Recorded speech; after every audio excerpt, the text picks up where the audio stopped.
Hello అండి, అందరికీ నమస్కారం. అందరూ బాగున్నారా? నేను బాగున్నాను. అందరూ బాగుండాలని మరీ కోరుకుంటూ ఉన్నాను. మనం మంచి మంచి మోరల్ స్టోరీస్ అయితే చెప్పుకుంటూ ఉన్నాము. అవి మన లైఫ్ రిలేటెడ్గా ఉన్నప్పుడు వాటిలో నుంచి మనం ఎలాంటి మెసేజ్ని మన లైఫ్లో ఇంప్లిమెంట్ చేసుకోవాలో కూడా చెప్పుకుంటూ ఉన్నాము. అయితే మీ యొక్క సపోర్ట్ నాకు చాలా చాలా కావాలండి. కాబట్టి ఫస్ట్ టైం ఈ వీడియో చూస్తున్న ప్రతి ఒక్కరూ వీడియో అంతా చూసి మీకు నచ్చితే ఒక లైక్, ఒక షేర్, సబ్స్క్రైబ్ మాత్రం చేయడం అని చెప్పుకోండి. అయితే మనకున్న సబ్స్క్రైబర్స్లో ఒక మేడం గారు ఫోన్ చేసి, అంటే యాజ్ ఎ వెల్ విషర్గా, మేడం మీరు మంచి మోటివేటెడ్ స్టోరీస్ అయితే చెప్తున్నారు, అయితే మీ ఇంట్లో వర్క్ చేసుకుంటూ ఉన్నప్పుడు ఆ స్టోరీ చెప్తే మీ వర్క్ను చూస్తాము, ఆ స్టోరీని కూడా వింటాం మేడం అని చెప్పారు. వారి కోసమే ఈ ప్రత్యేకమైన స్టోరీ. మనం సినిమాలో ఒక్క పాటని చాలా చాలా లొకేషన్స్లో చూస్తూ ఉంటాం. ఎంత ఖర్చు పెడుతున్నారు అనిపిస్తూ ఉంటుంది, ఎంత శ్రమ ఉందో దాని వెనక అనిపిస్తూ ఉంటుంది. నిజమేనండి. నేను తమ్నైల్లో పెట్టున్నాను కదా, ఈ ఫోటో బాగుందా, ఈ ఫోటో బాగుందా అని. ఇదే శారీతో ఈ స్టెప్స్ మీద కూర్చున్నప్పుడు ఫోటో, ఇప్పుడు పరిస్థితి చూడండి ఎలా స్టెప్స్ మారిపోయాయో. మరి ఈ ఫోటో మీకు నచ్చిందో, ఏది బాగా ఉందో మీరు నాకు కొంచెం మెసేజ్ అయితే చేయండి.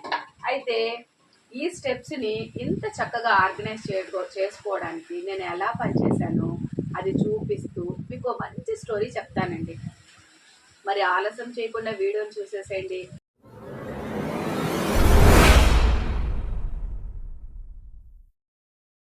మనం మోటివేటెడ్ స్టోరీస్, మోరల్ వాల్యూస్ ఉన్నటువంటి వాటిని చెప్పుకుంటూ, వాటిలో ఉన్నటువంటి ఏ వాల్యూస్ని మన లైఫ్కి ఇంప్లిమెంట్ చెప్పుకుంటూ ఉన్నాం కదా. మరి ఈరోజు కూడా ఒక మంచి స్టోరీతో, అంటే మన లైఫ్కి కాస్త మోటివేషన్ ఇచ్చే విధంగా ఉండే ఒక మంచి స్టోరీని చెప్పుకుందాము. అంతేకాకుండా వీడియోస్ మేకింగ్ పర్పస్లో భాగంగా మా ఇంటికున్నటువంటి స్టెప్స్ని నేను ఎలా ఆర్గనైజ్ చేసుకున్నానో కూడా చూపిస్తూ, అంటే ఇటు పని చేస్తూ అటు స్టోరీని వింటూ చక్కగా విందాం. ఓకేనా? పూర్వం ఒక ఊరిలో ఒక కుటుంబం ఉండేది. చాలా పేదవారనమాట. అందులో భార్యాభర్త నివసిస్తూ ఉండేవారు. అందులో ఆ భార్య చాలా కురూపిగా ఉండేదన్నమాట. తన భార్యను చూసినటువంటి భర్తకు ఎప్పుడు తన పేదరికం కన్నా భార్య కురూపిత్వమే అతన్ని చాలా బాధిస్తూ ఉండేది. ఇతను తన భార్య అందంగా లేదని బాధపడుతూ ఉండేవాడు.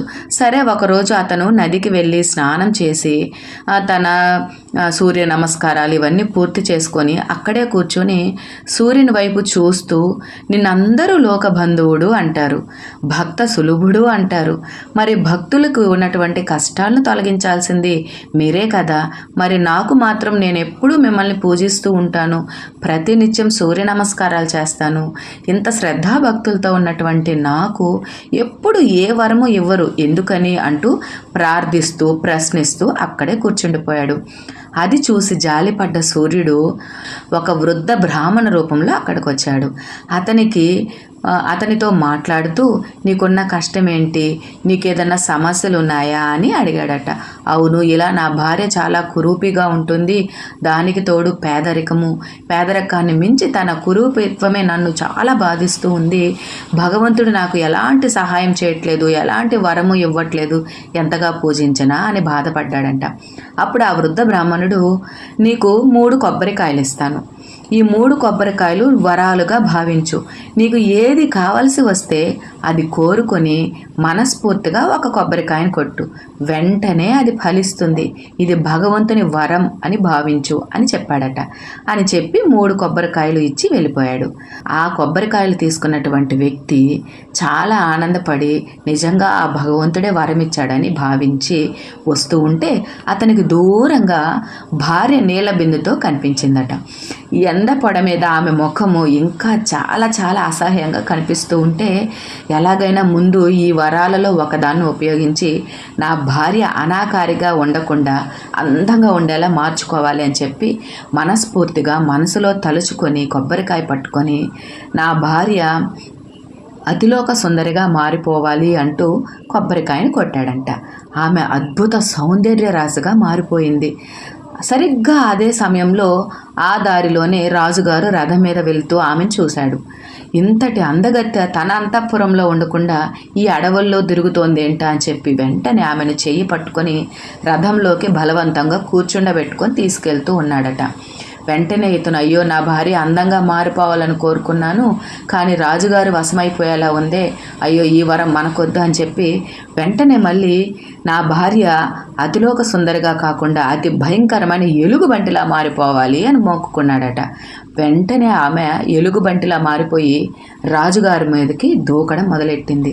వెంటనే రాజుగారు ఈమె ఎవరో మంత్రగతిలా ఉంది, ఇంత అందంగా ఉండి ఇంతలోనే ఎలుగుబంటిలా మారిపోయింది అని చెప్పి రథంలో నుంచి బలవంతంగా దాన్ని కిందకి తోసేశాడట. ఇప్పటికే 2 వరాలు పూర్తయిపోయినాయి.